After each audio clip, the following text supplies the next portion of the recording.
deň, vítam vás pri sledovaní dnešnej relácie. Dnes sme si do štúdia pozvali pána Vladimíra Chovana. Rok 2025 sa neskončil ešte tak dávno a preto prvá otázka bude smerovať k tomu, ako hodnotíte rok 2025 v slovenskom agropotravinárskom odvetví. No ja som teraz na začiatku roka povedal, že by bolo dobré, keby aj rok 26 bol aspoň tak dobrý, ako bol rok 25. Nebol ničím výnimočný, tými rôznymi vplyvmi, čo u nás poľnohospodárov je také klasické, že čakáme, akým spôsobom nám pomôže počasie a už tam aj bežali tie trendy v poklese cien komodít v rastlinnej výrobe, možno výraznejšie ako v živočíšnej, ale už nejaké veci sa tam naznačovali, ale ako v priemere, aj možno tým, že prišli ešte v lete zrážky, ktoré najmä v tej časti juhozápadného Slovenska aj našej teda výrazne pomohli stabilizovať úrody, najmä tých jesenných plodín, kukuríc a ostatných komodít zemiakov, tak sme nejak prežili aj s takým miernym ziskom. Vidíme, čo ďalej. Vy ste aj generálny riaditeľ, teda najmä generálny riaditeľ firmy Agropartner Lavecké Podhradie. Aký bol minulý rok pre vašu firmu? Bol to úspešný rok alebo skôr priemerný rok? My pôsobíme v oblasti Záhoria, čo je marginálna poľnohospodárska oblasť. Máme tam veľmi náročné podmienky, pretože pôsobíme jednak v skeletovitej pôde, jednak vo veľmi pieščitej, sú tam veľmi vysoko spodné vody, takže my sme naozaj sa radíme do tej tretiny najhorších slovenských pôd. Takže u nás každý výkyv cítime.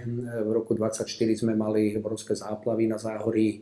Boli tam najvýraznejšie zrážky v septembri. Tento rok sme v lete očakávali už obrovské suchá, pretože koncom júna, keď som sa pozrel na porasty, tak som si naozaj myslel, že v priebehu júla pôjdeme so nážnymi rezačkami likvidovať nejaké šúpolie. Potom ale začalo pršať, pršalo mesiac v kuse. Síce nám to kvalitatívne úplne zničilo sladovnícky jačmeň, na ktorý sa špecializujeme ako z tých plodín jarných, ale na druhej strane to veľmi pomohlo kukuricia, dosiahli sme 11-12 tónové hektárové výnosy, takže tá príroda, tak ako pre nás poľnohospodárov, to býva, chvála Bohu, že to, čo ukazí, potom zase trošku napraví, tak v tom nejakým spôsobom žijeme. A žijeme aj teda z toho, že sme trošku na to pripravení, že sa nešpecializujeme len na jednu plodinu, ale že to máme rozložené a keď sklame jedna, tak snáď podrží tá druhá. Môžete v stručnosti charakterizovať vašu firmu? Čo je ťažiskom jej činnosti a čo vám prináša najväčší profit? Sme poľnohospodársky podnik. V rámci našich spoločností obrábame pôdu na viac ako 7000 hektároch, ale z toho väčšia časť, nadpolovičná väčšina sú trvalé trávne porasty, lúky, pasienky a juhorové pôdy. A na tejto extenzívnej pôde chováme mäsový dobytok, máme veľké stádo mäsových kráv beztrhovej produkcie mlieka v počte asi 650 kusov a k tomu, ak zoberieme ostatné kategórie, telatá, mladý dobytok, tak to naše stádo mäsového dobytka je v priemere viac ako 1200 kusov, čo je veľmi, veľmi slušné stádo. A stádo holštínskeho dobytka momentálne v podstate okolo 530 kráv.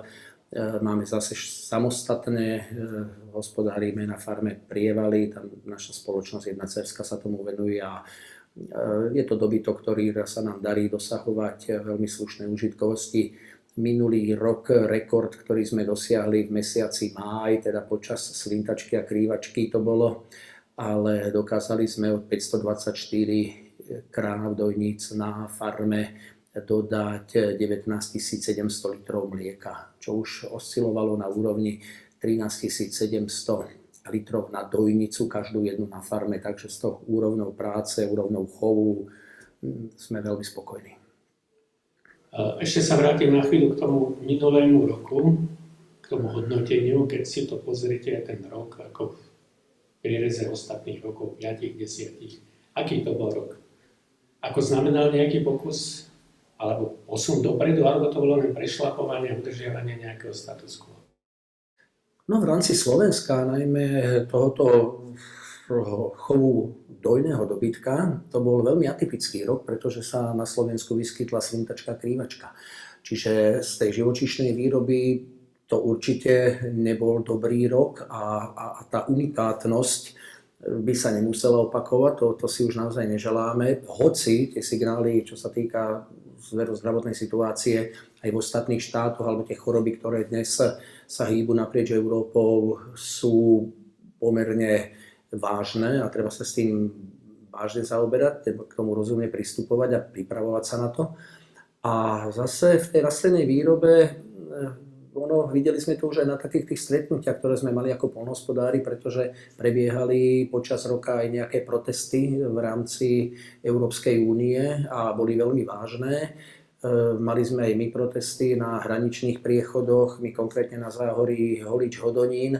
A ja budem citovať teraz českého predsedu Českej agrárnej komory, ktorý tam povedal vetu, že už aj rastlinná výroba je stratová. To znamená, ten prepad cien, ktorý sa aj v roku 2025 postupne prejavoval, a vieme, aké veci na to vplývajú, tak bohužiaľ už 4. rok pokračuje vojna na Ukrajine a tie vzťahy nie sú usporiadané, nemáme v tom žiadny systém, alebo máme systém taký, že otvárame hranice, ako keby teda sa hospodárilo na druhej strane hraníc s rovnakými podmienkami, ako majú európski farmári, tak ono sa to musí nakoniec niekde prejaviť a prejavuje sa to potom v poklese cien komodít a znížení rentability výroby poľnohospodárskej. No vy teraz ste generálny riaditeľ firmy, ale predtým ste boli aj predseda Slovenskej poľnohospodárskej a potravinárskej komory a aj minister pôdohospodárstva, takže máte náležitý nadhľad aj rozhľad. Tak sa vás chcem spýtať, kde naše agropotravinárske odvetvie v súčasnosti najviac tlačí do pánka? No asi všade.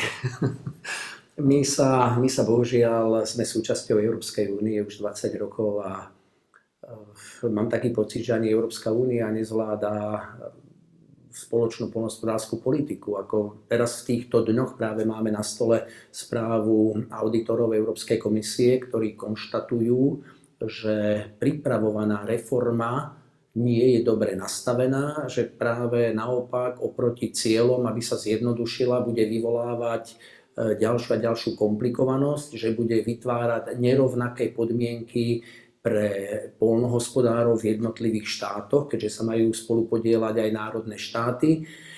Vlastne ako keby sme začínali od bodu 0 a dostávame sa do toho vlastnými postupnými krokmi. Za 20 rokov už zažívame asi 4. alebo 5. reformu spoločnej poľnohospodárskej politiky Európskej únie, ktorá nás výrazne ovplyvňuje, pretože sme na jednotnom trhu. A ak teda sme schopní za 20 rokov robiť 4 reformy a teraz ideme chystať ďalšiu, tak ako naozaj tomu prestávam rozumieť, pretože ak nedokážem plánovať nejakým rozumným spôsobom aspoň na nejaké obdobie 5, 10, 20 rokov dopredu, čo v poľnohospodárskej výrobe, v živočíšnej musí byť absolútne zásadné, tak potom netuším, kde sa chceme dostať. No a my tým trpíme. Samozrejme, že my na Slovensku si dokážeme pomôcť aj našimi vlastnými nekoncepčnými krokmi a našou takouto veľmi zlým prístupom. Ale ako v daný moment, čo sa rezortu týka, si myslím, že aspoň teda to, že prebieha nejaká konsolidácia, že sa podarilo súčasnému vedeniu ministerstva dať dohromady platobnú agentúru, ktorá pred 2 rokmi kolabovala. Hrozilo nám, že nebudú vyplatené vôbec podpory európske. Tak dnes sme sa niekde posunuli, ale zase musíme si uvedomiť, že z akého bodu sme sa dvíhali hore. Ak by sme boli na priemernej úrovni Európskej únie a dokážeme ísť niekde hore, ale my sme išli doslova z dna. Takže to, že sa dvíhame niekde do niečoho normálneho, nemôžeme považovať za úspech. Je to, chvála Bohu, že sa z toho vyhrabávame, z toho blata, ale k nejakej optimistickej nálade alebo k nejakým rozvojovým krokom alebo k nejakým plánom, k nejakej vízii, to sme absolútne ďaleko. No teraz ste mi nahrali vlastne na poslednú otázku.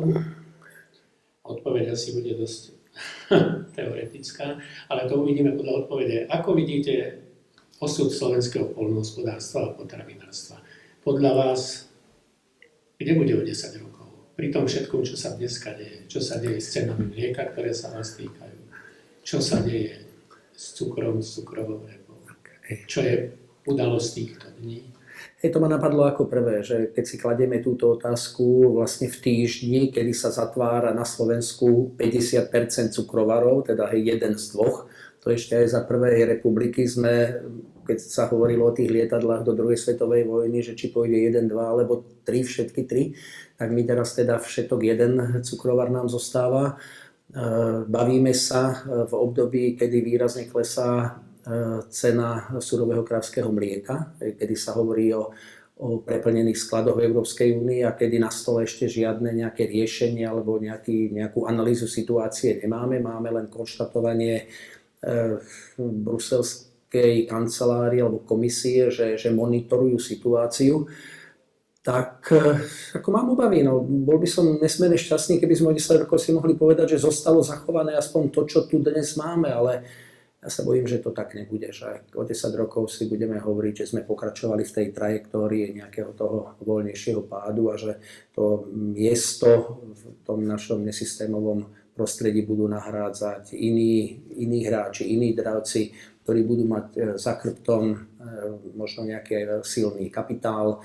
Otázka je, čo po ukončení vojny, akým spôsobom nás bude pôsobiť Ukrajina s tými svojimi vynikajúcimi pôdnymi podmienkami a s tou veľkovýrobou, pretože my sa tu v Európe stále hráme na malých, mladých a neviem, čo chceme riešiť v prestarnutom sektore. Nepovažujeme poľnohospodárstvo za normálnu hospodárskú súčasť ekonomiky štátu, ale ako niečo environmentálne, ani neviem, ako to nazvať, aktivistické, takže ono to tak, možno my sa tak budeme hrať a tie potraviny budú sem prichádzať odniekaľ inakiaľ, tak ako to prichádza aj teraz. Pán Chovan, ďakujem vám za návštevu v štúdiu, ďakujem vám za vaše odpovede a divákom ďakujem za pozornosť. Ďakujem pekne, dovidenia.